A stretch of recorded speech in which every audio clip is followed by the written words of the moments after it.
میں نے جو عربی شروع کی تھی اس لیے کہ تم قرآن کے ساتھ جڑ جاؤ۔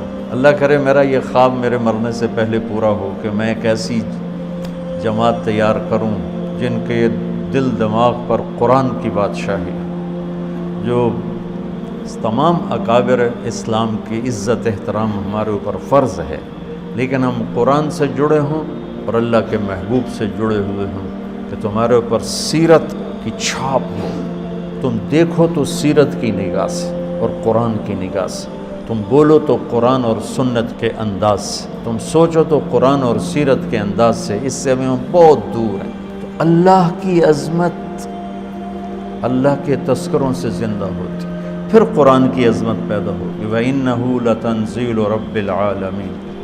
یہ لایا کون ہے؟ اللہ تو آسمانوں پر ہے، نبی ہماری زمینوں پر ہیں، تو یہ کون لایا ہے؟ تو اس کا جواب ہے نزل بہ الروح الامین۔ کس کا کلام ہے؟ انہ لتنزیل رب العالمین۔ کون لایا ہے؟ نزل بہ الروح الامین، جبریل فرشتہ۔